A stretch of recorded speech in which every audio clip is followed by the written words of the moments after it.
बाहर खड़े हो। Evening students, welcome to learners academy.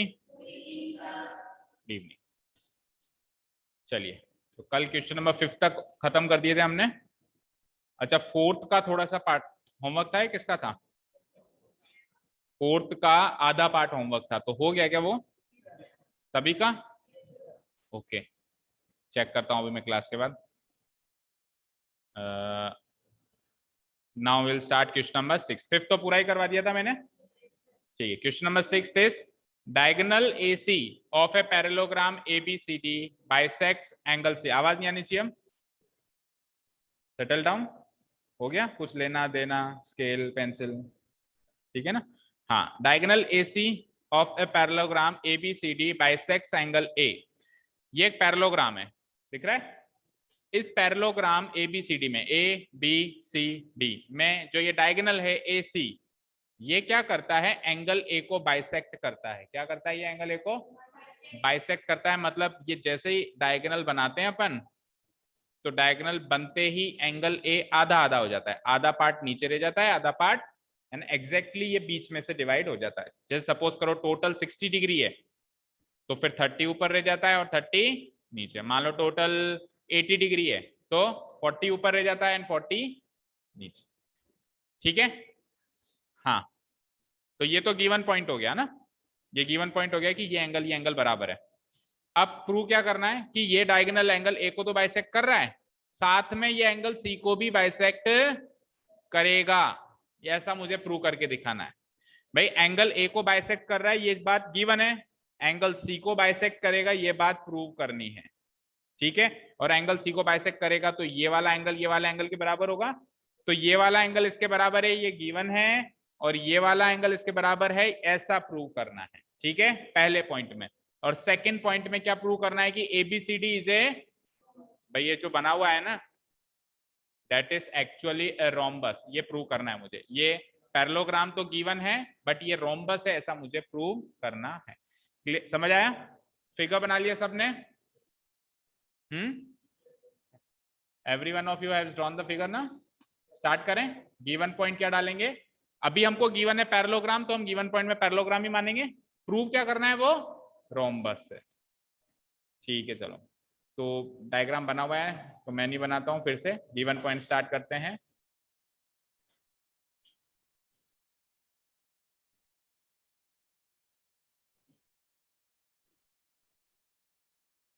ABCD is A what?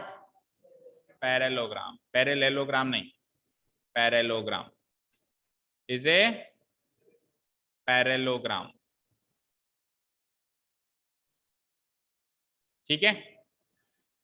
in which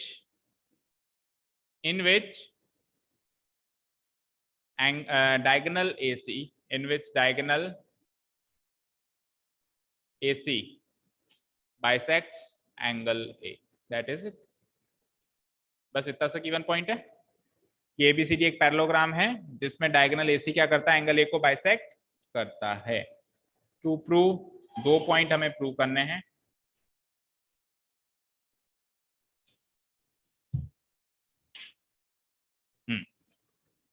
To prove, 2 points are to be proven।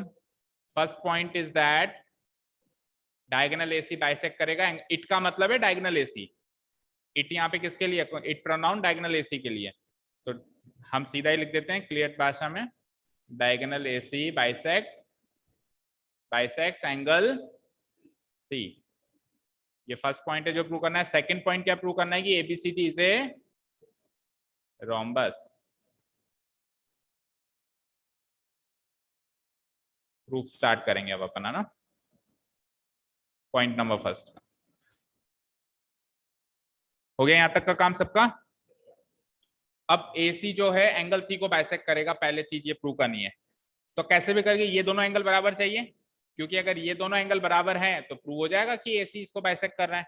अब ये दोनों angle बराबर करने के लिए ये वाला एंगल उस ट्रायंगल में लाया कर रहा है, ये वाला एंगल इस ट्रायंगल में लाया कर रहा है, तो इट इज वेरी ऑब्वियस कि इन दोनों को आपको कॉन्ग्रुएंट करना ही पड़ेगा अगर इन दोनों एंगलों को बराबर करना है तो।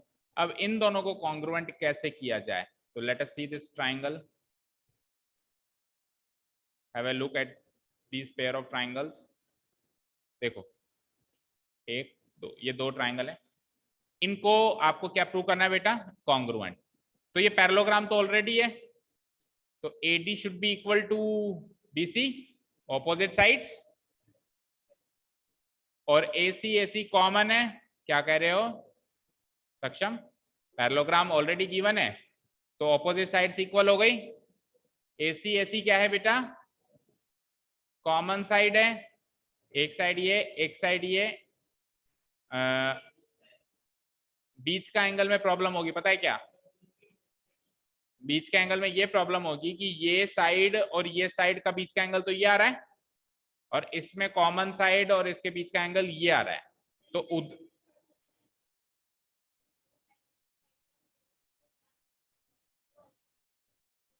बहुत सारे तरीके हैं।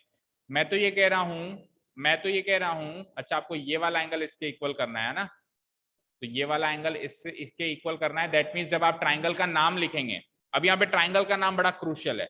देखो, ये वाला एंगल इसके इक्वल करना है ना, तो जब आप ट्राइंगल का नाम लिखेंगे तो ये C पॉइंट कॉरेस्पॉन्डिंग में आना चाहिए दोनों ट्राइंगल्स के नाम में। तो इसका ट्राइंगल का नाम लिख के देखते हैं। तो DAC, सपोज करो इस ट्राइंगल का नाम लिखा मैंने DAC, तो अब उस ट्राइंगल में भी C लास्ट में आना चाहिए, तभी तो ये वाला, तो ट्राइंगल BAC। अब कुल मिला के मुझे इन दो ट्राइंगल को कॉन्ग्रुएंट प्रूव करना है, ये मेरा टारगेट है, DAC को BAC के। अब DAC को BAC के इक्वल करने के लिए सबसे पहले तो एंगल DAC और एंगल BAC ये एंगल A पे बराबर हैं, ठीक है। देखो, ये DA इक्वल टू BA है क्या? DA इक्वल टू BA नहीं है, क्योंकि पैरेललोग्राम गिवन है ना बेटा, तो DA इक्वल टू BC है। तो एक्चुअली जो साइड हम सोच रहे थे वो हम इक्वल ले ही नहीं पाएंगे, और कुछ सोचो। अच्छा, AC equal to AC common side जरूर ले सकते हो आप, और angle DAC equal to angle BAC ले सकते हो, लेकिन तीसरी साइड नहीं मिल रही है। तो एक दूसरा कोई एंगल देख लो, तो D पॉइंट पे एंगल देखें, ये लो ना, D पॉइंट पे एंगल देख लो, या B पॉइंट पे एंगल देख लो। भाई दो एंगल और एक साइड की भी तो कॉन्ग्रुएंसी होती है। तो यहाँ D पॉइंट पे एंगल देखेंगे तो ADC दिस वन, और यहाँ पे ABC दिस वन। तो एक एंगल बराबर, दूसरा एंगल बराबर, और एक साइड कॉमन है, बट ये साइड इन दोनों एंगलों के बीच में नहीं आ रही है। So we will use AAS congruence rule. Clear? ठीक है। ये एंगल इसके इक्वल क्यों मानेंगे? क्योंकि पैरेललोग्राम के ऑपोजिट एंगल्स क्या होते हैं? इक्वल होते हैं। अगर आप ये साइड इसके इक्वल मानोगे तो फिर ट्राइंगल के नाम बदल जाएंगे, और अगर हम बदल दें ट्राइंगल के नाम तो उससे ये एंगल इसके इक्वल नहीं आ पाएगा। तो हमारा मेन टारगेट क्या है? इस एंगल को इसके इक्वल लाना। सो ट्राइंगल का नाम वैसे ही लिखना पड़ेगा जिसमें C और C कॉरेस्पॉन्डिंग में हो, इधर तीसरे नंबर पे तो उधर भी वो C तीसरे। सपोज करो मुझे ये वाला एंगल इसके इक्वल करना होता, तो फिर मैं ट्राइंगल का नाम कुछ ऐसे लिखता कि C की सीध में क्या आता भाई, ट्राइंगल DAC लिखता ना यहाँ। तो फिर दूसरी जगह में ट्राइंगल ऐसा लिखता कि ये C पे एंड हो रहा है तो ये A पे एंड हो, तो फिर मैं CBA लिख सकता था इसको, CBA। अब C की सीध में आ गया, अगर ऐसा करना होता तो। बट बिकॉज ये एंगल इसके इक्वल करना है तो C और C से ही एंड करेंगे। समझ आया? कौन सा? लेकिन मुझे इसको इसके इक्वल नहीं करना ना बेटा, मुझे इसको इसके इक्वल करना है। चलो, एक तरीका ये, एक तरीका और सुनो इसको करने का। एक तरीका और है, इसको इसके इक्वल करना है। हाँ, एक तरीका और है, सुनो। हम क्या करते हैं, इसको पैरेललोग्राम है ये पैरेललोग्राम है, तो ये ट्रांसवर्सल मान ली जाएगी। तो इस ट्रांसवर्सल के चलते ये एंगल इसके इक्वल हो जाएगा। ये आसान तरीका है उल्टा, तो इसी से चाहो तो कर लो। ये एंगल इसके इक्वल हो जाएगा। अब ये टोटल एंगल उस टोटल एंगल के बराबर है, क्योंकि पैरेललोग्राम के आमने सामने के एंगल बराबर होते हैं। तो अगर हाफ इसके बराबर है, तो बचा हुआ हाफ इसके बराबर होगा, तो उससे प्रूव हो जाएगा ये दोनों। जैसे सपोज करो अपन ये मानते कुछ इसको फिगर दे देते हैं, मतलब कुछ इसको एंगल का नाम दे देते हैं। फॉर एग्जांपल ये 60 डिग्री है, मान लो कि ये 60 डिग्री है, तो 60 का आधा ऊपर गया, आधा नीचे गया। अब अल्टरनेट एंगल से ये इसके बराबर होगा, तो अल्टरनेट एंगल से ये इसके बराबर होगा, तो अल्टरनेट एंगल से ये भी इसके बराबर होगा। या फिर यूं भी देख सकते हो कि टोटल वो भी 60 होगा क्योंकि आमने सामने के बराबर होते हैं, तो 60 में से 30 ऊपर गया तो 30 ही नीचे बचेगा। 60 में से अगर 30 ऊपर गया तो 30 ही नीचे बचेगा, तो ये दोनों भी बराबर हो गए। तो ये वाला तरीका अपनाना है या कॉन्ग्रुएंसी वाला, ये वाला? ओके, तो उसके लिए सबसे पहले अपन इन दोनों को बराबर करते हैं। इन दोनों को बराबर, इन दोनों को तो खैर हर जगह बराबर करना ही पड़ेगा क्योंकि वो तो मेन गिवन पॉइंट है। तो सबसे पहले मैं मेन गिवन पॉइंट लिखता हूं कि diagonal AC bisects angle A. Here in parallelogram ABCD diagonal AC bisects angle A। तो वंशिका, ये जो आपका माइंडसेट शुरू से ही रेडी था कि इसी तरीके से करना है अल्टरनेट से, तो करके आए थे घर से ट्राई, या स्कूल में किया या कहीं और किया? एकदम से दिमाग लग गया? एकदम से दिमाग लग गया, ठीक है, very good. Diagonal AC bisects angle A, ये चैप्टर स्कूल में हो गया क्या आप लोगों के? diagonal AC bisects angle A. So this point is given. Mark this as a given point. Given. ठीक है जी। अगर डायगोनल AC बाइसेक्ट करेगा एंगल A को, सो कौन कौन सा एंगल किस किस के बराबर होगा चेक करते हैं। तो angle DAC will be equal to angle BAC and they both will be equal to total angle A का हाफ। इन दोनों, हाँ DAB कह दो या टोटल कंप्लीट सिंगल लेटर में एंगल ए कर दो, एंगल ए का हाफ होंगे ना दोनों, तो क्या लिखेंगे? Angle DAC equal to angle BAC equal to total angle A का हाफ, एंगल A/2।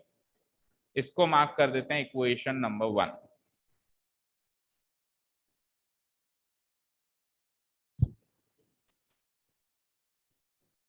ठीक है, इसको मार्क कर देते हैं equation number 1। Now angle A जो है, एंगल ए जो है वो कंप्लीटली इक्वल होगा एंगल सी के। पूरा एंगल ए पूरा एंगल सी के इक्वल होगा, यस और no? Why? Opposite angles of a parallelogram. Reason, इसको इक्वेशन नंबर 2 मार्क करके, इसको इक्वेशन नंबर 2 मार्क करके हम लिख देते हैं रीजन अपोजिट एंगल्स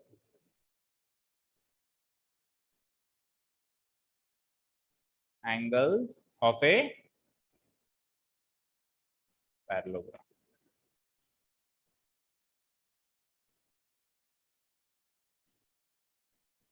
क्लियर है यहां तक?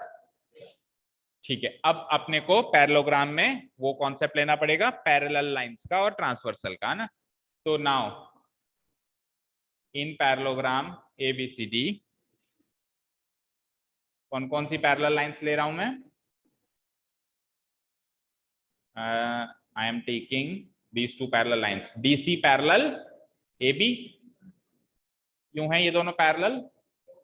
बिकॉज ये ऑपोजिट साइड्स हैं और ऑपोजिट साइड्स पैरेलल होती हैं पैरेललोग्राम की। ऑपोजिट साइड्स लिख के भी छोड़ दोगे तो चलेगा क्योंकि ऊपर लिख दिया ना पैरेललोग्राम ABCD है, ऑपोजिट साइड्स। एंड ट्रांसवर्सल किसको मानेंगे? उस डायगोनल को, है ना। क्या है डायगोनल का नाम? CA लिखो, ऊपर से लेके नीचे। CA इज द ट्रांसवर्सल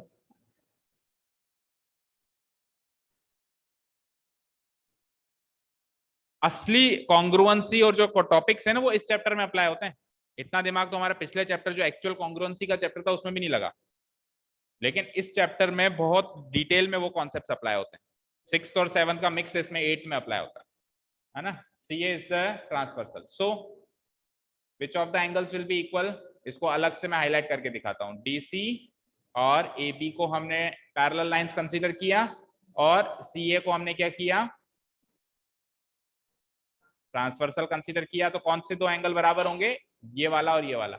अब फिर भी ना समझ में आए तो अलग से कंसीडर करो, ऐसे और ऐसे और ऐसे है, तो ये वाला एंगल इसके इक्वल होगा, ये वाला इसके इक्वल होगा। ठीक है, तो नाम ले लो, angle DCA equal to angle CAB। लिखो एंगल DCA,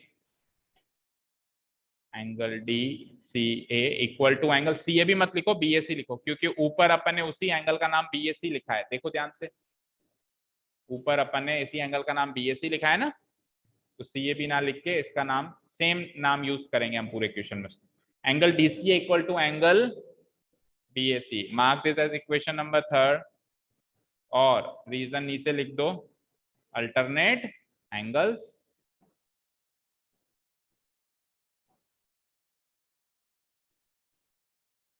कोई डाउट यहां तक?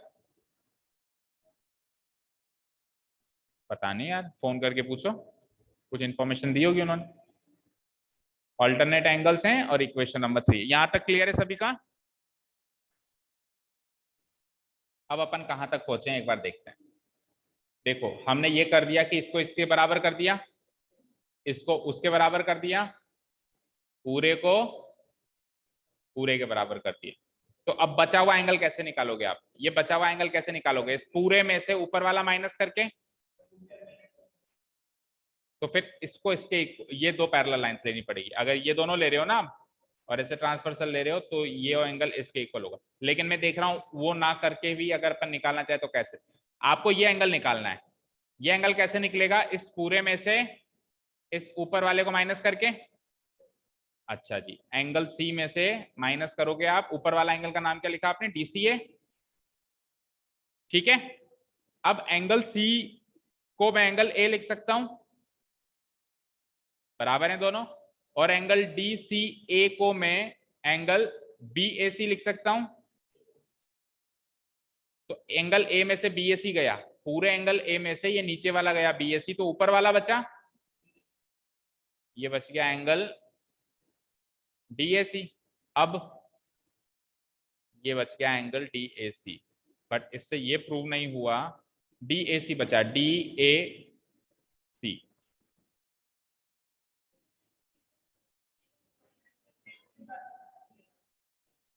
दोनों अल्टरनेट से करना चाह रहे हो, मैं सोच रहा हूं देखें बिना उसके।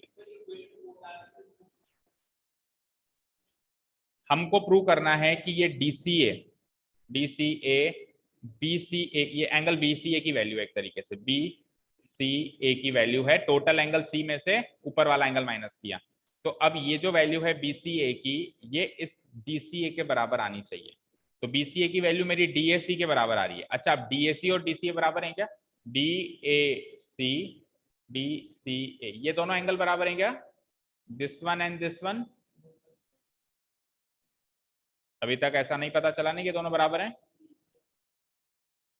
कैसे नहीं पता चला? पता चला, पता है क्यों? देखो ये एंगल इसके बराबर था, ये एंगल उसके बराबर है, तो क्या ये एंगल इसके बराबर है? हो गया काम। That is why it is a rhombus. भाई ये एंगल इसके बराबर है तभी तो ये रोम्बस है, क्योंकि ये दो एंगल्स बराबर हो गए तो आमने सामने की साइड्स बराबर हो गई, DC और AD बराबर हो गए, तो एडजेसेंट साइड्स बराबर हो गई, तभी तो ये रोम्बस बना। ठीक है ना? चलो, तो अब अपन सबसे पहले क्या करते हैं, इसको इसके बराबर किया, इसको उसके बराबर किया, तो इन दो इक्वेशन से इसको इसके बराबर करते हैं। चेक करते हैं दोनों इक्वेशंस कहाँ हैं। एंगल DCA इक्वल्स, सबसे पहली इक्वेशन यूज करो और तीसरी इक्वेशन यूज करो। पहली इक्वेशन क्या थी? Angle DAC equals to angle BAC, right? ये पहली इक्वेशन है, इसमें DAC को BAC के इक्वल किया है, और तीसरी इक्वेशन में किसको BAC के इक्वल किया है? DCA को BAC के इक्वल किया है। तो from equation 1 and 3 BAC common आ गया भाई। इक्वेशन 1 में BAC दिख रहा है, दिख रहा है इक्वेशन 1 में BAC। ठीक है, इक्वेशन 3 में BAC दिख रहा है, दिख रहा है इक्वेशन 3 में भी BAC। तो BAC दोनों में कॉमन है, तो फ्रॉम इक्वेशन 1 एंड 3 दोनों के LHS इक्वल हो जाएंगे। करो, तो from equation 1 and 2, now from equation 1 and equation 2, नहीं सॉरी 3, वी गेट, बोलो इक्वेशन 1 का LHS क्या है? एंगल DAC, एंगल DAC है ना, इक्वल टू, और इक्वेशन इसका 3 का LHS क्या है? Angle DC। इसको मार्क कर लो इक्वेशन नंबर 4। और अब अपन चलते हैं बचा हुआ एंगल निकालने। इतना हो गया सबका? नाउ इतना हो गया सबका? जल्दी।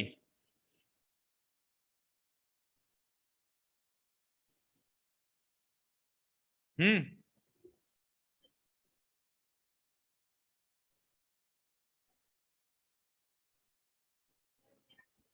बोलो बेटा क्या डाउट है? पूछो पूछो, मुझसे पूछो ना।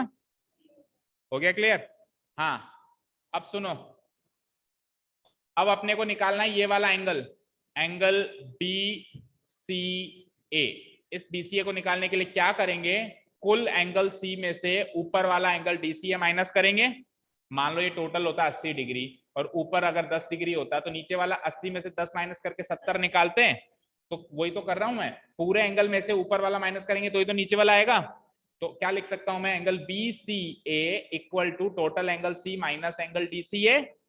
लिख सकते हैं, लिखो angle BCA equal to total angle C में से किसको माइनस कर रहे हो, किसको, एंगल DCA को। ठीक है, तो एंगल C तो बेटा एंगल A के बराबर है, यस और no, angle C angle A के बराबर है। और एंगल DCA किसके बराबर है, एंगल DAC के बराबर है, यस और नो। एंगल DCA किसके बराबर है, एंगल DAC के बराबर है।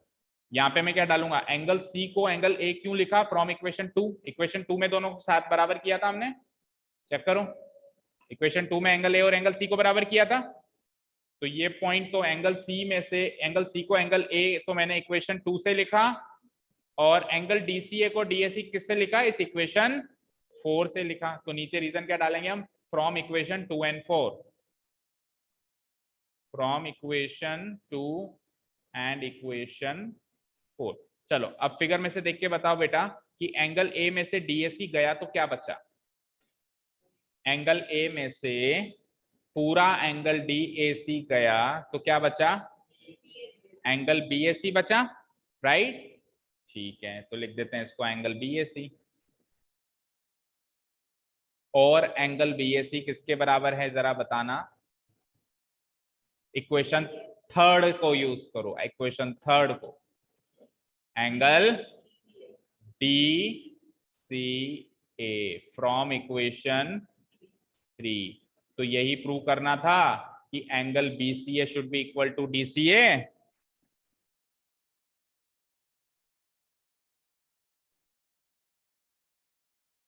यही प्रूव करना था फाइनली कि angle BCA should be equal to angle DCA। देखो फिगर में कहा है BCA और DCA, BCA BCA this one और DCA दिस वन। तो इन दोनों एंगल को ही तो बराबर प्रूव करना था, प्रूव हो गया ना कि ये एंगल C को बाइसेक्ट कर रहा है। कहां लिखा है BAC, BAC equal to DCA हो गया ना, BAC DCA के इक्वल है क्या, थर्ड इक्वेशन देखो, अरे इक्वेशन थर्ड देखो, BAC इक्वल टू DCA है क्या, नहीं दिखी अभी भी। जैसे एक इक्वेशन बन जाए ना तो थोड़ा गैप दिया करो, सब मिक्स में करते हो तो आपको इक्वेशंस नहीं दिखती। जैसे इक्वेशन थर्ड बन गई तो ये फिर एक नया सेक्शन शुरू है, एक दो लाइन का गैप दिया करो। इक्वेशन थर्ड में DCA और BAC को बराबर किया था ना, तो हमारा आंसर तो BAC आया, लेकिन BAC को मैंने फिर से क्या लिख दिया, DCA, बिकॉज BAC और DCA बराबर है इक्वेशन थर्ड में, है ना। तो फाइनली BCA किसके इक्वल आ गया, DCA के इक्वल आ गया। ठीक है, फिर से सुनो, DCA निकालने के लिए टोटल एंगल C में से DCA को माइनस किया, एंगल C एंगल A के बराबर है, इक्वेशन 2 में लिखा है हमने, और एंगल DCA एंगल DAC के बराबर है, ये इक्वेशन 4 में अभी अभी लिखा है हमने। ठीक है, अब फिर फिगर के अकॉर्डिंग A में से DAC माइनस किया तो BAC बचा, देख लो फिगर, A में से DAC माइनस किया, where is A is total angle A। ठीक है, इसमें से क्या माइनस किया, DAC, यानी ऊपर वाला माइनस किया तो नीचे वाला बचेगा BAC, नीचे वाला बचेगा BAC। और BAC किसके बराबर था, उसके बराबर था, अभी अभी हमने अल्टरनेट से प्रूव किया है इक्वेशन थर्ड में। तो ये BAC बचा और BAC DC के बराबर है, अभी अभी अल्टरनेट एंगल से प्रूव किया है फ्रॉम इक्वेशन थर्ड। तो फाइनली मेरा angle BCA has come out to equal to angle DCA। ठीक है, और एंगल BCA तो मैं एक बार फिर इसको कंपाइल करके लिख लेता हूं, सो एंगल BCA बराबर आ चुका है एंगल DCA। और अगर एंगल BCA DCA ऊपर नीचे के बराबर है तो मैं कह सकता हूं कि डायगोनल AC बाइसेक्ट कर रही है एंगल C को।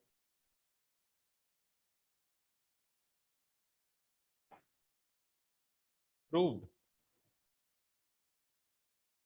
चलें सेकंड पार्ट पे, चलें सेकंड पार्ट पे। देखो सेकंड पार्ट केवल और केवल ये इक्वेशन 4 को यूज करके प्रूव किया जा सकता है। केवल इक्वेशन 4 को ध्यान से देखो। 4 क्या कहती है कि डीएसी एंगल डीसीए एंगल के बराबर है। फिगर में चलता हूं मैं, चेक करो डीएसी और डीसीए कहाँ है। डीएसी और डीसीए कहाँ है? डीएसी दिस वन और डीसीए दिस वन। तो उस ट्राइंगल में, इस ट्राइंगल में दो एंगल बराबर हो गए तो ये आइसोसेलेस ट्राइंगल हो गया। ये एंगल इसके बराबर हो गया ना, तो ये आइसोसेलेस ट्राइंगल हो गया। आइसोसेलेस ट्राइंगल में दो एंगल बराबर होते हैं तो उनके आमने सामने की साइड भी बराबर होती है। तो इसके सामने की साइड कौन सी है? Side DC. और इसके सामने की साइड कौन सी है? Side AD. दैट मींस ये एडी और डीसी बराबर हो गए। डीसी पहले इसके बराबर था और ये इसके बराबर था और ये इसके बराबर हो गया, तो कुल मिला के चारों साइड्स बराबर हो गई। फिर से सुनो, पैरेललोग्राम था ना, तो डीसी एबी के बराबर था और एडी जो था वो बीसी के बराबर था। और ये इसके बराबर अभी अभी कर दिया मैंने, ये इसके बराबर अभी अभी कर दिया मैंने। ठीक है भाई, मान लो ये साइड एक्स है तो ये भी एक्स थी, और ये साइड वाई है तो ये साइड भी वाई थी, और एक्स बराबर वाई कर दें तो फिर ये चारों साइड्स बराबर हो गई। तो यानी कि चारों साइड्स बराबर किस में होती है? रोम्बस में। प्रूव हो गया कि रोम्बस। कैसे करेंगे इसको? नाउ पहले तो अपन आइसोसेलेस ट्रायंगल का कॉन्सेप्ट लेते हैं, इक्वेशन 4 को यूज करते हैं। नाउ इन ट्रायंगल, ऊपर वाला ट्रायंगल बताना क्या है, कोई सा भी क्या भी नाम दे दो उसका आप, डीएसी दे दो। Now in triangle DAC we have angle DAC, we have angle DAC equal to angle DCA। क्या रीजन लिखोगे? इक्वेशन 4 फ्रॉम इक्वेशन 4, इक्वेशन 4 में लिखा है ना हमने ये। तो इनके आमने सामने के साइड्स भी इक्वल करो। तो एंगल डीएसी के सामने वाली साइड कौन सी होगी? डीएसी के सामने वाली साइड, ए पॉइंट को हटाओ, क्या बचा? डीसी। डीसी होगी, तो डीसी ना लिखे सीडी लिखो, सही सीक्वेंस में लिखो, सीडी इक्वल टू, अच्छा डीसी ए के सामने वाली साइड कौन सी होगी? सी को हटाओ तो एडी, तो CD equals to AD. Reason क्या लिखेंगे? Sides opposite to equal angles. सुनो, इसको यहाँ पे इक्वेशन मार्क करो, रीजन नीचे लिखो। अगली इक्वेशन कौन सी बनेगी? इक्वेशन 4 तक हो चुकी थी ना, 4 तक हो चुकी थी इक्वेशन। रीजन नीचे लिखता हूं मैं, sides opposite to equal angles. ठीक है, अब एबीसीडी ऑलरेडी पैरेललोग्राम है या नहीं है? तो आमने सामने की साइड तो बराबर है ना। Now ABCD is a parallelogram, ABCD is a parallelogram, already given है, ये पहला ही पॉइंट था गिवन का। सो आमने सामने की साइड बराबर करो। आमने सामने की साइड मतलब ए बी बराबर किस क्या होगा? C D. आमने सामने की साइड्स हैं दोनों, और दूसरी आमने सामने की साइड्स बोलो कौन कौन सी हैं? बोलो एडी बराबर बीसी, बीसी बराबर एडी। कैसे लिखो? बीसी बराबर एडी। इसको मार्क करो इक्वेशन नंबर 6, इसको मार्क करो इक्वेशन नंबर 7, और दोनों का कॉमन रीजन लिख दो सामने, ऑपोजिट साइड्स। थोड़ा कंजस्टेड हो गया, समझ में आ रहा है ना बेटा? ये इधर तो मैंने रीजन लिखा है ऑपोजिट साइड्स, और इसको मार्क किया इक्वेशन 6, इसको मार्क किया इक्वेशन 7। अब पांचवी, छठी और सातवीं इक्वेशन साथ में रीड आउट कर लो तो चारों साइड्स बराबर हो गई। हो गई? देखो पांचवी इक्वेशन, छठी इक्वेशन से चलता हूं मैं। छठी इक्वेशन क्या कहती है? ए बी बराबर सी डी। पांचवी इक्वेशन क्या कहती है? सी डी बराबर ए डी। और सातवीं इक्वेशन क्या कहती है? ए डी बराबर बी सी। तो कुल मिला के A B B C C D A D चारों बराबर हो गए। हुए नहीं? मैं फिर से बताऊं, देखो ए बी सी डी के बराबर है, और सी डी ए डी के बराबर है, और ए डी बी सी के बराबर है। तो चारों साइड्स बराबर हो गई, A B B C C D A D. कहां से मिली? इक्वेशन पांचवी से, छठी से और सातवीं से। तो now from equation 5, 6 and 7, from equation 5, equation 6 and equation 7, we get AB equals to BC equals to CD equals to AD. Hence we can say that parallelogram ABCD is a rhombus.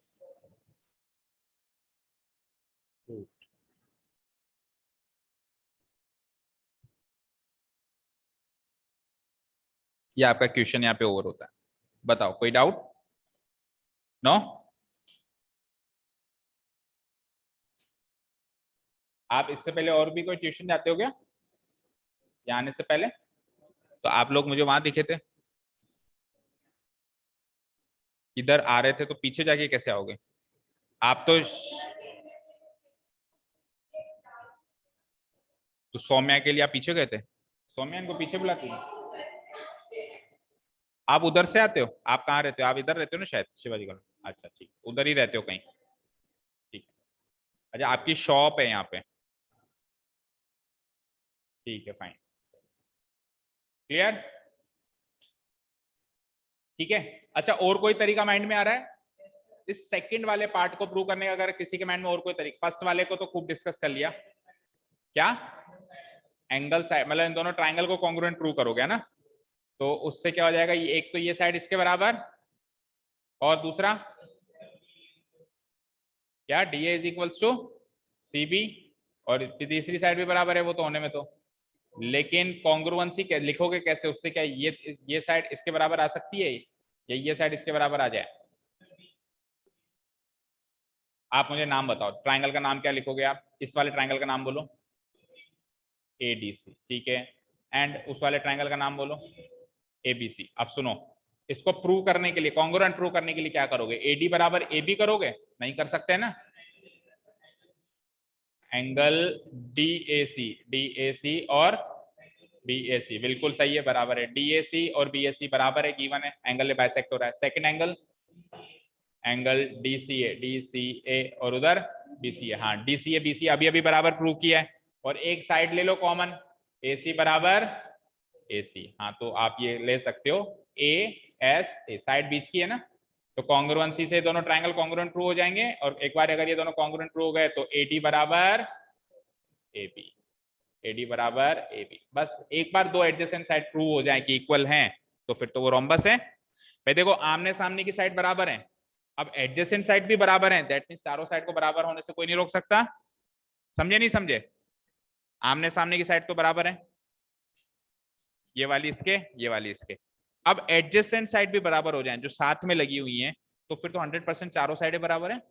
तो हम एक बार अगर ये prove कर दें कि ये adjacent side बराबर है, जैसे पिछले केस में हमने ये प्रूव किया, ये एडजेसेंट साइड बराबर है या ये एडजेसेंट साइड बराबर, कोई भी दो एडजेसेंट साइड बराबर प्रूव करते हैं तो आमने सामने की तो वैसे ही बराबर थी ना, तो चारों साइड बराबर हो जाएंगी।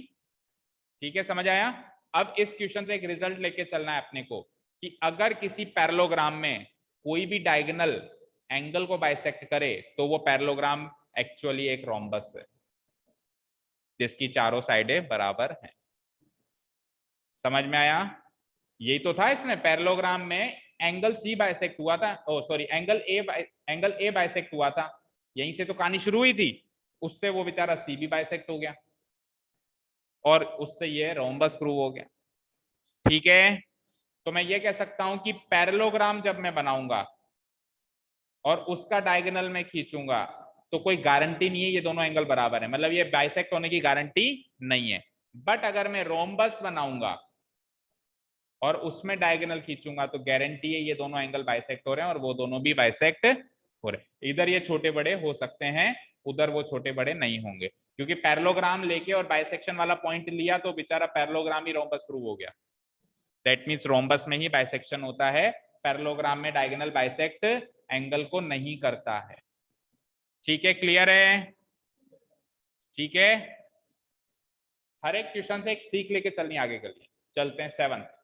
इस एक्सरसाइज का हर एक क्वेश्चन अपने आप में थ्योरम है अगर ग्रैब करो। 7th question is ABCD is ए, अब देखो ये इसका उल्टा कहेगा, ABCD क्या हुआ, क्या हुआ? ABCD is a rhombus. मेरे होपफुली ये क्वेश्चन इसका उल्टा है। Show that the diagonal AC bisect angle A as well as angle C। ये एंगल A को भी बाइसेक्ट कर रहा है और ये एंगल C को भी बाइसेक्ट कर रहा है, और फिर जो BD डायगोनल है वो एंगल B को भी बाइसेक्ट कर रहा है और एंगल D का, यानी ये चारों कोनों पे ये डायगोनल से बाइसेक्शन हो रहा है, ऐसा हमें प्रूव करना है। जस्ट उसका उल्टा हो गया। पिछले क्वेश्चन में पैरेललोग्राम लिया और बाइसेक्शन का पॉइंट लिया, उससे वो रोम्बस प्रूव हो गया। इस क्वेश्चन में रोम्बस लिया है, ऑलरेडी रोम्बस है, ऐसा हमने ले लिया कि ऑलरेडी एक रोम्बस है।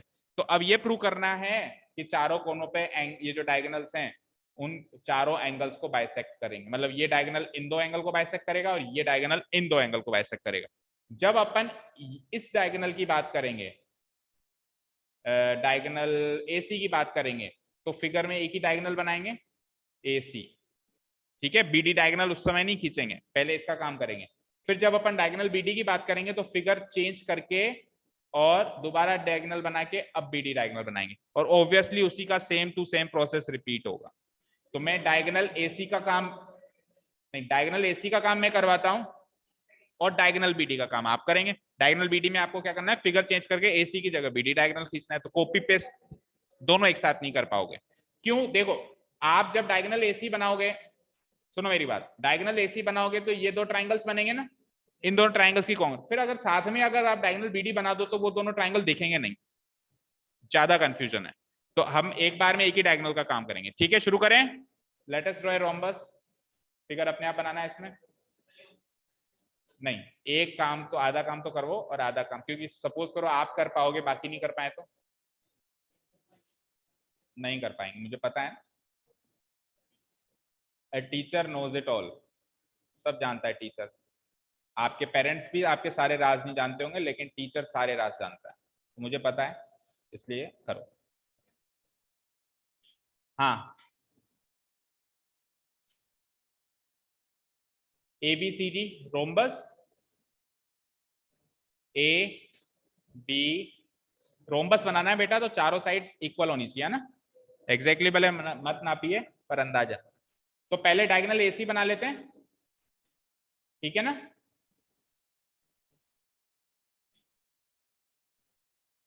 ठीक है, इतने पार्ट के लिए गिवन पॉइंट हो जाएगा कि ABCD is a rhombus, ABCD is a rhombus first of all with diagonal AC, with diagonal, एक ही डायगोनल बनाया हमने विथ डायगोनल AC। और प्रूव क्या करना है कि ये जो डायगोनल बनाया है हमने, इसने बेचारे एंगल A और C को बाइसेक्ट कर दिया। Diagonal AC bisects angle A and angle,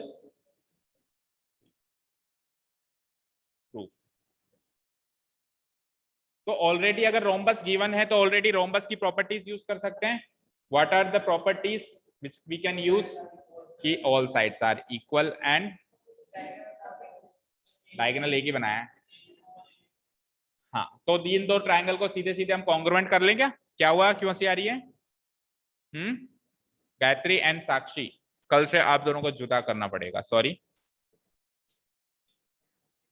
जुदा करना पड़ेगा, ठीक है ना,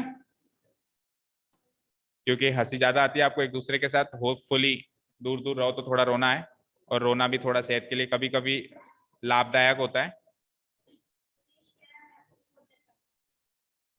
आपको भी आ रही है? जिसको आ रही है मुझे बताओ, मेरे पास बहुत सारे तरीके रुलाने के, एक से एक रुलाने के बहुत सारे तरीके हैं। जिसको ज्यादा हंसी आ रही है मुझे बता दो, मेरे पास रुलाने के बहुत तरीके हैं। हाँ, नींद आ रही है? किसी को नहीं आ रही, मुझे नहीं लग रहा नींद आपको आ रही है। तो कल से आप दोनों इधर आ जाना, और उधर कौन जाएगा? अंश एंड यश, आप दोनों उधर जाओगे ना, आप दोनों इधर आओगे, ठीक है। आप तो यहीं बैठोगे, अब कुछ दिन छुट्टी मना के आए हो ना, ठीक है। हाँ जी, चलो आ जाओ क्वेश्चन पे। तो इन दो ट्रायंगल को कॉन्ग्रुएंट करने से होगा क्या कुछ? सोच लो भाई, आराम से देख लो। ये ट्रायंगल और उस बाजू ये ट्रायंगल, कॉन्ग्रुएंट प्रूव करो मत, पहले तो ये देखो कि कॉन्ग्रुएंट प्रूव कर देंगे तो कुछ मिलेगा भी या नहीं मिलेगा। देखो अगर मैं ट्राइंगल DAC को अगर मैं कॉन्ग्रुएंट प्रूव कर दूं किसके, BAC के, तो क्या कुछ मिलेगा। सबसे पहले तो एंगल DAC इक्वल टू मिलेगा angle BAC, angle DAC that means ये एंगल BAC दैट मींस, तो ये दोनों इक्वल करने हैं मुझे, बिल्कुल मिल गया, मेरे काम की चीज मिल गई। और एंगल DCA इक्वल टू क्या मिल जाएगा, एंगल BCA, वो भी मेरी काम की चीज है, DCA इक्वल टू BCA, तो ये इसके इक्वल हो जाएगा, ये इसके इक्वल कर जाएगा। हाँ क्या, एंगल A और एंगल D, अच्छा आप ये कहना चाह रहे हैं एंगल D और एंगल B बराबर आ जाएंगे। एक सेकंड मेरी बात सुन, ये ट्राइंगल कॉन्ग्रुएंट प्रूव करने के बाद CPCT से ये रिजल्ट दूंगा, ऐसा कह रहा हूं मैं ऐसे नहीं कह रहा हूं कि इनकी मदद से इसको ट्राइंगल कॉन्ग्रुएंट प्रूव करो। कॉन्ग्रुएंट प्रूव आप कैसे करोगे वो तो आपको सोचना है।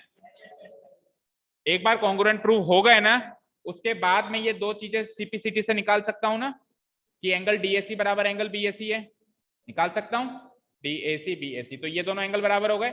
सेकंड CPCT से क्या चीज निकल सकती है, DCA बराबर BCA है, तो DCA बराबर BCA मतलब ये दोनों एंगल बराबर है, तो मेरे को जो चाहिए वो मिल जाएगा। अब आप बताओ ट्रायंगल को कॉन्ग्रुएंट प्रूव करें कैसे, ऐसे। अच्छा जी, DA बराबर BA है क्या, DA बराबर BA बिल्कुल है, क्योंकि चारों साइड ही बराबर है। अच्छा जी, AC बराबर AC है क्या, कॉमन साइड आ गई, और DC बराबर BC है क्या, बिल्कुल है, सही है।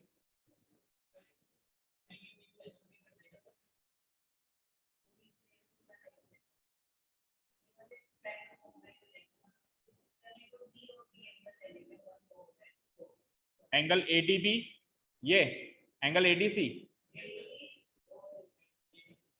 एंड एंगल ABC, उससे क्या मिलेगा, हाँ CPCT से मिल गया। आपको B और D इक्वल करने के लिए कहा है क्या उसने, B और D तो वैसे इक्वल है, रोम्बस के सारे ऑपोजिट एंगल्स इक्वल होते हैं। अरे उसने ये कहा है, सुनो इधर इधर स्क्रीन पे देखो इसके अंदर, उसने ये कहा है कि BD डायगोनल है ना, एंगल B और एंगल D को बाइसेक्ट करता है, वो सेकंड पार्ट है। BD डायगोनल एंगल B को काटता है, आधा आधा करता है, और D को भी आधा आधा करता है, वो तो सेकंड पार्ट है। B और D को बराबर नहीं करता है, B और D तो वैसे ही बराबर है, रोम्बस के चारों आमने सामने के एंगल्स बराबर होते नहीं होते हैं, तो आप क्या प्रूव कर रहे हो, तो वैसे ही रोम्बस दिया हुआ है ना, तो आमने सामने के एंगल तो वैसे ही बराबर है ना। मुद्दा है एंगल D बाइसेक्ट होगा, और एंगल B बाइसेक्ट होगा किससे, BD डायगोनल से, वो तो तब ना जब BD डायगोनल बनाएंगे नेक्स्ट पोर्शन में, ठीक है जी। चलिए, तो सबसे पहले शुरुआत करते हैं इन दोनों ट्राइंगल को कॉन्ग्रुएंट प्रूव करने की। बोलो ट्राइंगल के नाम क्या क्या लिए थे हमने, अभी अभी आपने बताए थे, सही बताए थे, DAC एंड ट्राइंगल, इनको कॉन्ग्रुएंट प्रूव करने के लिए BAC, इनको कॉन्ग्रुएंट प्रूव करने के लिए सबसे पहले DA बराबर BA, क्यों है दोनों बराबर, ऑल साइड्स इक्वल होती हैं, ठीक है, रुको एक मिनट, DA बराबर BA, और दूसरी साइड भी ले लो, DC बराबर, दोनों का कॉमन रीजन डाल देंगे ना मन, DC बराबर BC। अब DA बराबर BA का भी वही रीजन है, क्योंकि ये दोनों साइड्स हैं रोम्बस की, और DC बराबर BC का भी वही रीजन है कि ये दोनों साइड्स हैं रोम्बस की, तो इन दोनों का हम कॉमन रीजन डाल सकते हैं, क्या, साइड्स ऑफ ए रोम्बस, चारों साइड्स बराबर हो गई, साइड्स ऑफ रोम्बस। और तीसरा जो साइड है वो AC बराबर AC क्या हो जाएगा, कॉमन साइड। भाई अगर दो पॉइंट में सेम रीजन आना है या यूज कर रहे हो आप, तो उन दोनों को साथ में लिखना जरूरी है ना। तो so by using SS congruence rule, SSS, by using SSS congruence rule, triangle DAC is congruent to triangle, ठीक है। एक बार दोनों ट्राइंगल कॉन्ग्रुएंट प्रूव हो गए तो हम क्या कर सकते हैं, CPCT से निकाल सकते हैं कि angle DAC equal to angle BAC and second चीज क्या निकाल सकते हैं कि angle DCA equal to angle BCA, दोनों पॉइंट्स हमने निकाले बाय CPCT। अब अगर एंगल DAC और BAC ही बराबर हो गए तो एंगल A बाइसेक्ट हो रहा है, और एंगल DCA और एंगल BCA बराबर हो गए, that means angle CB bisect हो रहा है। तो इन दोनों पॉइंट्स की मदद से मैं लिख सकता हूं hence we can say that, hence, तो इजी क्वेश्चन था यार, है ना।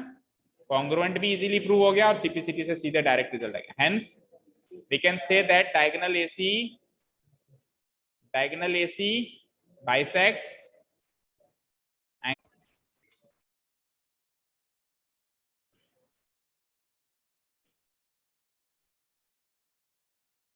ओके बच्चों, देखो पावर कट की वजह से वो फेल हो गया। लास्ट लाइन क्या लिख रहे थे बताओ हम, हेंस डायगोनल, लास्ट लाइन लिख देता हूं मैं, CPCT के बाद की लाइन लिख देता हूं बिकॉज वहां तक आपने लिख लिया था और वो डिलीट हो गया, तो फिर से नहीं लिखते हैं, फिर सेकंड पार्ट में इसी फिगर में समझा देता हूं। क्या थी last line, hence we can say that diagonal AC bisects angle A and angle C। यहाँ पे हमारा पहला पॉइंट प्रूव हो गया था, बट हमको एक पॉइंट और प्रूव करना है कि अब डायगोनल BD उठानी है और वो क्या करेगी, एंगल B को और एंगल D को बाइसेक्ट करेगी। तो यही प्रोसेस रिपीट होगा।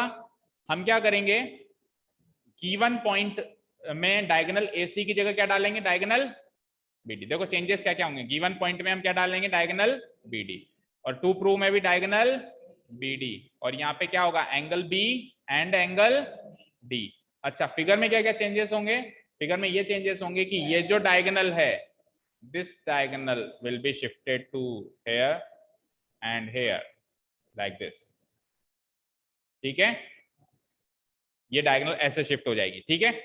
अब एक बार शॉर्ट में मुझे बता दो कि इसको प्रूव करने के लिए आप दो ट्राइंगल, अब ये दोनों लेंगे, नाम क्या रखेंगे, AD या ABD, triangle ABD and second वाला ट्राइंगल CBD।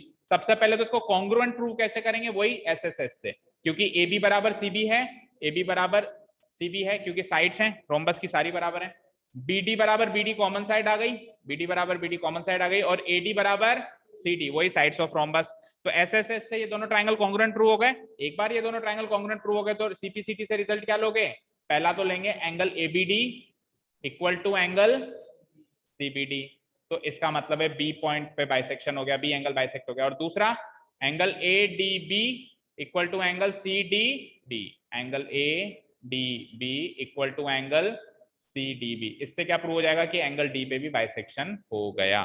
तो फिर लास्ट लाइन वही लिख देंगे, diagonal BD bisects angle B and angle D।